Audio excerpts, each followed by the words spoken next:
Hello tout le monde, j'espère que vous allez bien. Aujourd'hui, on va comparer deux smartphones. Deux smartphones aux alentours des 120 €, deux marques de référence sur les smartphones entrée de gamme. Je parle bien évidemment des Redmi C11 et Redmi 9A de chez Xiaomi. J'ai eu un petit bug en voulant prononcer Xiaomi. Avant de commencer ce petit versus, tout au long de cette vidéo, vous pouvez me dire quel est le smartphone que vous préférez, c'est-à-dire le Redmi C11 ou le Redmi 9A. Et en même temps, ajouter pourquoi. Ça rendra peut-être les choses un peu plus interactives entre nous. Et c'est surtout important pour moi d'avoir votre point de vue et votre avis. Ces smartphones ont beaucoup de points en commun, notamment la batterie mise en avant, donc l'autonomie par les marques, mais surtout le grand écran. Sur les deux smartphones, on retrouve plus ou moins les mêmes caractéristiques, 2 Go de RAM et 32 Go de stockage. On retrouve un slot pour deux cartes SIM, donc 2 nano SIM plus une carte mémoire, donc une carte micro SD. On retrouve un port micro USB, un haut-parleur mono, une jack. Alors la jack est positionnée différemment sur les deux smartphones. C'est sur le bas, sur le Redmi à côté du port micro USB et sur le haut pour le Redmi 9A. On retrouve un écran HD+, de 6.5 pouces. On retrouve plus ou moins le même design. Il n'y a pas de lecteur d'empreinte digitale sur les deux produits. Et surtout, un tarif de commercialisation à 119 €. Ces smartphones ont quand même quelques petites bonnes choses pour le rapport qualité-prix proposé. Mais je vais essayer de vous détailler ça tout au long de cette vidéo en vous donnant mon avis, ma position sur les deux smartphones.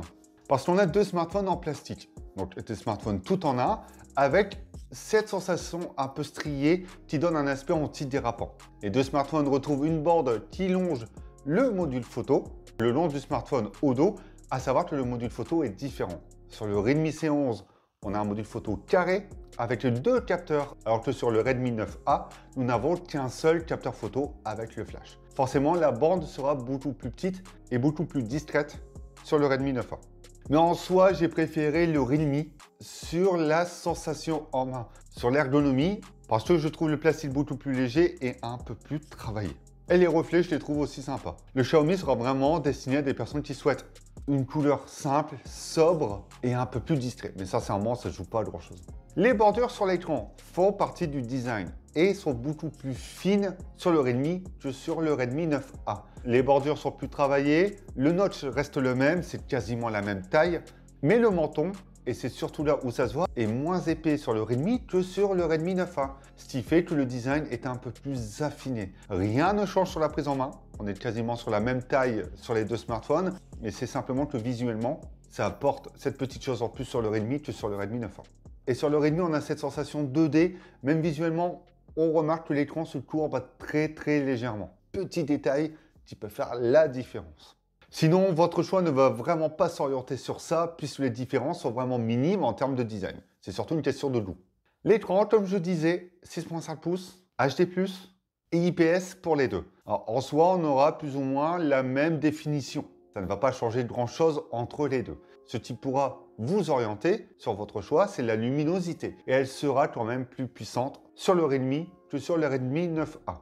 Aussi, les couleurs seront un peu plus vives et un peu mieux contrastées sur le Redmi que sur le Redmi 9A. Je vais me répéter beaucoup, je pense que à force de prononcer Redmi C11 et Redmi 9A, j'aurai ça en tête toute la journée. Pire qu'une musique 2, pour simplifier tout ça, visionner du contenu média, donc YouTube, vidéo, photo, sera plus agréable sur le Redmi, suite à ces petites choses en plus, suite au contraste qui sera un poil meilleur et la luminosité surtout. Sinon, pour les deux, la prise en main sera assez délicate, 6.5 pouces, on n'est pas sur un format ultra travaillé, surtout sur la finesse des bordures, ce qui fait que niveau ergonomie, il faudra utiliser la deuxième main. Le haut-parleur audio, très rapidement, ce sera un peu plus puissant sur le Redmi aussi. Ça fait beaucoup de points pour le Redmi depuis le début, mais il est vrai qu'il sera un peu plus puissant et un peu mieux géré. Realme UI MIUI 12. Alors, deux approches différentes. Realme UI plus proche d'Android stock, avec une navigation basique, comme on retrouve sur la plupart des smartphones. Ça reste sobre et c'est une interface que l'on peut customiser, surtout au niveau des icônes, taille, forme, etc. Ça ajoute un petit plus. MIUI 12, un peu plus travaillé. Visuellement, l'approche est super bonne. Elle est également personnalisable avec un magasin de thèmes, etc. Même la tête des icônes. Je ne vais pas m'attarder dessus. J'ai une petite préférence pour MIUI 12. Tout simplement pour la refonte design qui change de ce que l'on voit habituellement et surtout pour les améliorations apportées par Xiaomi qui, avec le temps, a su écouter ses utilisateurs et ça fait plaisir. C'est encore une question de goût et d'utilisation. On va passer aux performances. Le Realme C11 intègre une puce Mediatek Helio G35. Le Redmi 9A intègre une puce Mediatek Helio G25. Dès l'allumage, on sent la différence. Le Realme s'allume plus rapidement et se lance plus rapidement que le Redmi. Mais les deux possèdent vraiment le minimum de chez minimum en termes de performance. Même au niveau des applications, le Realme lancera l'application plus rapidement que le Redmi, et qu'importe l'application. Le Realme sera un peu plus réactif. Il y aura moins de latence, même s'il y en aura, parce qu'il ne faut pas oublier qu'on est sur un smartphone à 120 € et donc un smartphone d'entrée de gamme, il y en aura moins que sur le Redmi. Ce qui fait que l'utilisation sera quand même plus agréable sur le Realme que sur le Redmi. Et c'est la même chose sur le scrolling. On sent que lorsque l'on va trop rapidement sur les deux smartphones, il y aura quelques petits lags moins visibles sur le Redmi. On va parler au niveau des jeux, parce que à mon avis, ça doit vous intéresser. Les deux feront tourner les jeux 2D sans problème. Vous connaissez déjà ma réponse, le Redmi est plus performant que le Redmi. Bravo. Par contre, les jeux 3D auront un peu de mal. J'ai pu constater qu'avec Asphalt 9, c'est l'exemple de jeu que j'ai utilisé, ne peut même pas se télécharger sur le Redmi. Et sur le Redmi, après 2 minutes de chargement environ, et à partir de là, le jeu se coupe.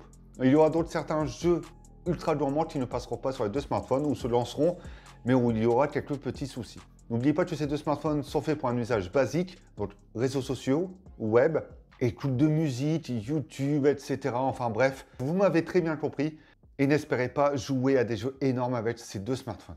Mais le Realme reste quand même plus performant. Pour la photo, j'ai indiqué que le Realme possède deux capteurs, 13 plus 2 mégapixels. Et le Redmi 9A possède un capteur de 13 mégapixels. En soi, le 2 mégapixels est plus orienté pour le mode portrait et améliore donc l'effet bokeh. En soi, les deux sont plus ou moins similaires. On sent que c'est logiciel plus que physique. Et les deux s'en sortent plutôt bien, même si le Realme apporte une ambiance un peu plus réaliste, un peu plus de détails, moins de lissage et des clichés moins brûlés. Donc une meilleure balance des blancs. En soi, tout dépendra vraiment de l'ambiance de scène où vous prendrez votre cliché et surtout de l'endroit où vous le prenez. Le Redmi 9A aura tendance à saturer un peu plus les couleurs. Ce sera encore une fois une question de goût et de choix. Il apportera également une ambiance plus chaude alors que le Realme apportera une ambiance un peu plus froide. Et côté selfie, c'est un peu plus lissé sur le Redmi et c'est un peu plus bruité, c'est plus granuleux sur le Realme avec une caméra de 5 mégapixels chacun. Côté batterie, 5000 mAh. Ce qui est pas mal du tout, c'est ce que je disais au début de cette vidéo, les deux marques proposent une grosse batterie. À savoir que cette grosse batterie permettra de faire quasiment une journée et demie en usage intensif sur le Redmi et quasiment une douzaine d'heures de jeu dessus, alors que le Redmi proposera un peu moins. Quoi qu'il arrive, avec les deux, vous ferez amplement votre journée. Vous la finirez comme il faut. Par contre, le temps de charge, sans l'un ou l'autre, attendez-vous à plus de 2 heures, voire même 3 heures. J'espère que cette vidéo vous a plu et si vous avez des questions, n'hésitez pas. Les commentaires sont juste ici et je suis là pour vous répondre. D'autres vidéos et d'autres versus sont disponibles sur la chaîne Avis Mobile mais également sur avimobile.fr. Et nous, on se retrouve bientôt, bien évidemment, pour d'autres vidéos.